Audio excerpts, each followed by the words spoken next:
Hello, friends, and welcome back to Malicious Compliance Stories. When everyone backs away from you, that's a pretty good sign that you should probably not do whatever it is you're about to do. If our OP had complied with his boss, it would have been his fault the kitchen was covered in hot oil. So don't forget to subscribe to our channel if you're new here and turn on notifications so you don't miss a new video every single day. Here we go. You want me to put hot oil in plastic buckets? A restaurant nightmare. Dun dun. Let me just say I worked in restaurants on and off for a total of about 5 years. I hate restaurant work and I hope I never have to work in another kitchen. My second job was at a quick-serve burger joint ran by a corporation for a popular chef. We'll call him Fobby Blay. So Fobby Blay's quick-serve burger joint had just expanded to this mall. I left my first job to work there because the pay was ever so slightly better. The general manager, who we'll just call MGR, seemed to be a dunce from the start. Not to insult his intelligence, but I could tell from his interview he was not the brightest bulb on the chandelier. MGR seemed to be a hands-off guy. When he was there, he was in his office with his vape for the day. When he wasn't, the place ran pretty smooth. To the story. We had an issue with the fry oil. The fryolators, too, needed to be cleaned and the oil tank we had out back was full because the guys that come and empty it did not come the night before. We're prepping for lunch rush and we need to change this oil. It's a Friday and we're most busy during the weekend. Originally, the MGR decides we must use this oil because the kitchen manager's not there, who was a great guy. We have to listen to MGR. So we heat the oil. MGR comes back out of the office while we continue prepping, puts the metal cleaner, it's like a webbed spatula to get out any debris that fell out into the oil and is sitting in the bottom or floating in the oil. Now, clean oil would be yellow, but clear, so you could see the bottom of the fryolator. Old oil turns very dark brown because you've been cooking in it. We knew before turning on these fryolators that this oil was very old and would be too dark to cook in, resulting in ugly and poor-tasting fries. We warned MGR of this before heating the oil. MGR now says this oil's really too dark to cook in. We need to think of a way to get clean oil in this. We start brainstorming. We could use one fryolator and use our filtering machine to put one of the fryolator's oil into the other and just clean and use the one for the day until we could dump the old oil. It would slow our times, but would result in happy customers who aren't getting disgusting French fries. MGR doesn't like it. We could let the old oil sit in our filter machine because it could hold the oil, though it would end up being a pain to clean out after. MGR doesn't like that either. We happened to serve quarter-sliced kosher dill pickles with the burgers. We had a bunch of empty buckets. Now, with these plastic buckets, they can withstand some heat, but the oil we use is at 425 degrees, and because the oil was already heated to roughly this temperature, we could absolutely not put hot oil in these plastic bins at this time. MGR thought this was a genius idea. Other cooks and I all said no, but MGR is determined this is the right move. Unfortunately, I'm the closest to him. MGR tells me to grab some buckets. I ask him if he was sure because this would melt the buckets and leave us a mess all over the floor. MGR is still determined this is the right move. Everyone else steps back and goes back to prep, as MGR seems to be tasking me with assisting him. I tell MGR I absolutely under no circumstances will be doing this. MGR says, fine, I'll empty it, just get me the buckets. I do so. My coworkers and I look on in amazement as he pours burning hot oil into one of these buckets. I stand close, but far enough so that when the plastic starts burning, I'm not stepping in burning hot oil. So MGR fills bucket 1, no problem. He seems satisfied. Grab me another, he says. I comply. As he starts to fill bucket 2, a hole around the size of a dollar coin, in the US, starts to form and lighten in color on the side of bucket number 1. The oil is burning a literal hole in the side of the bucket, and before you know it, there's a steady stream of hot oil pouring out onto the kitchen floor. The kitchen staff looks on in bewilderment, and a told-you-so laugh comes from a couple members. The MGR burned his hands trying to clean it up, and I spent the majority of the next 20 minutes helping him clean up. We used all the rags the kitchen had. Needless to say, fries were not good that morning, and were also very slow because he half-emptied one fryolator, rendering it useless for the entirety of the day. Kitchen manager and the kitchen staff all had a laugh about this, and MGR had burned hands for a few days and had to replace his sneakers. The bottoms melted in the oil.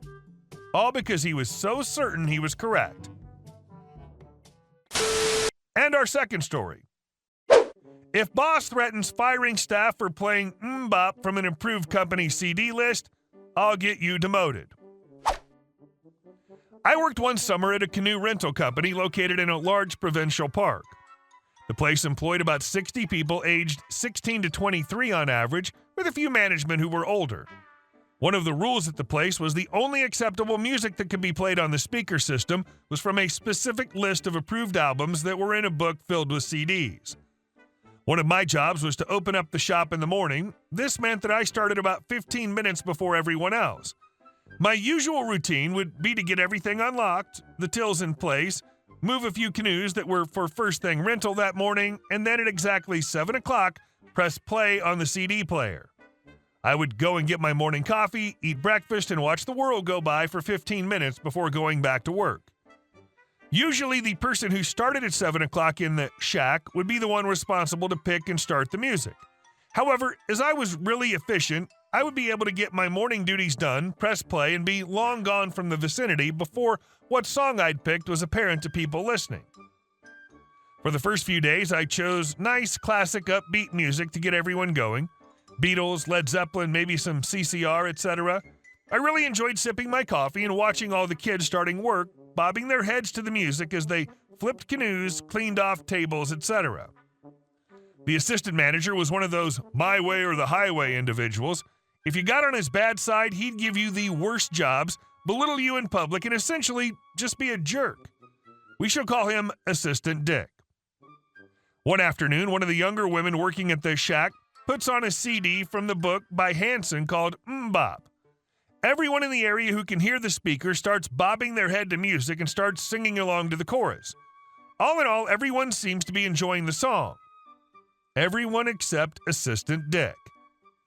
Right when the chorus drops, he comes running out of the office and starts to very loudly yell at the woman working at the shack. I won't quote him verbatim, but essentially he told her, "You stupid bee, if you or anyone plays this song again, you'll be fired." He makes her take off her uniform and leave work for the day. I overhear parts of this discourse and approach Assistant Dick and ask why he reacted the way he did and that the CD she chose was in the approved binder, so what's the issue? You can't fire or threaten someone's job if they're following the rules. His response was something along the lines of that the song would make the company look bad and shouldn't be played. He refused to apologize to the woman when I told him he was out of line, and his response was to threaten my job as well. Next morning at 7 o'clock, and every morning I work thereafter, guess what song I chose to play at full volume? Remember, by the time the chorus drops, I'm long gone from the shack. So whoever was unfortunately closest to the radio at that moment would get yelled at and threatened, etc. I'd made several extra copies of the CD, so every day Assistant Dick would throw out the Hanson CD, and the next day it'd get played again. I made a point to talk with anyone who got yelled at afterwards and explain their legal rights to them and that they had witnessed how out of line Assistant Dick had been. No one got fired or officially disciplined, despite Assistant Dick's attempts. This went on for about a month until the owner got in early one day and observed the whole process, especially how Assistant Dick talked to the staff. The album was on the approved list, so it was a totally acceptable choice. Assistant Dick was demoted and was not hired back the next year. I, of course, played that song daily the rest of the season, when now just called Dick, was working.